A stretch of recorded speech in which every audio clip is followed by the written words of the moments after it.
Telugu digital media network లో political కేటగిరీలో #1 కేవలం 72 గంటల్లో 1,50,00,000 వ్యూస్ పైగా పాపులర్ టీవీ నెట్వర్క్. ఎక్కడో ఉన్న కడప జిల్లా నుంచి వచ్చిన సీఎం రమేష్ బలమేంటి, ఆయన రాజకీయమేంటి అన్నది అనకాపల్లి వాసులు ప్రత్యక్షంగా చూస్తున్నారు.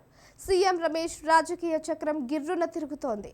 లోకల్ నుంచి ఢిల్లీ దాకా అందరితో ఆయనకు ఉన్న పరిచయాలను చూసిన వారు అంగబలం అర్థబలం ఉన్న నేత అంటే ఆయనే అంటున్నారు. ఇవన్నీ పక్కన పెడితే అనకాపల్లిలో కీలక నేతల మధ్య దశాబ్దాల కాలంగా రాజకీయ వైరం ఉంది. తెలుగుదేశం పార్టీ ద్వారానే రాజకీయ అరంగేట్రం చేసిన దాడి వీరభద్రరావు, చింతకాయల అయ్యన్న పాత్రులకు అన్న ఎన్టీఆర్ లైఫ్ ఇచ్చారు. ఇద్దరిని మంత్రులుగా చేశారు. ఈ ఇద్దరు అనకాపల్లి, నర్సీపట్నంలకు చెందినవారు. పక్కపక్కనే ఊర్లు ఉన్న ఒకే పార్టీలో ఉన్న రాజకీయంగా మాత్రం విభేదించుకునేవారు. పై చేయి కోసం ఆధిపత్య పోరు కొనసాగించేవారు. ఇది దశాబ్దాల పాటు అలా కొనసాగుతూనే ఉంది.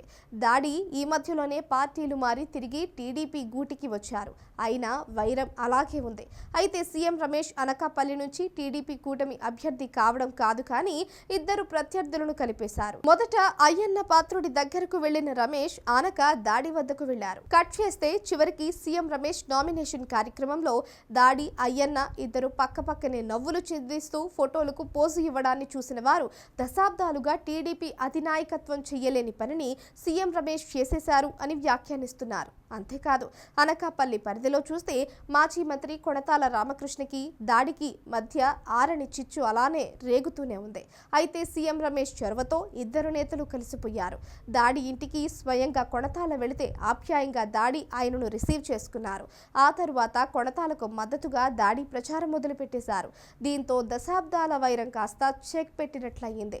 సీఎం రమేష్కి అందరూ కావాలి. ఆయన విజయానికి అంతా సహకరిస్తేనే ఎంపీ అయ్యేది. దాంతో ఆయన ఎక్కే గుమ్మం దిగే గుమ్మం అంటూ వ్యయ ప్రయాసలకు ఓర్చి మరీ చివరికి ప్రత్యర్థులను ఒకటి చేశారు అని అంటున్నారు. సీఎం రమేష్కి టికెట్ కేటాయించినప్పటికీ అనకాపల్లిలో నేతల మధ్య అనైక్యత కొట్టొచ్చినట్లుగా ఉంది. ఎవరి దారి వారిదే అన్నట్లుగా సీన్ ఉంది. కానీ ఒక్కొక్కటి రిపేర్ చేసుకుంటూ నామినేషన్ వేళకు గ్రూప్ ఫోటోలోకి అందరినీ లాగేశారు సీఎం రమేష్ అంటున్నారు. ఇదే ఊపిని ఆయన కంటిన్యూ చేస్తే కనుక ఎన్నికలలో ఫలితాలు కూడా పాజిటివ్గా మారవచ్చని అంటున్నారు.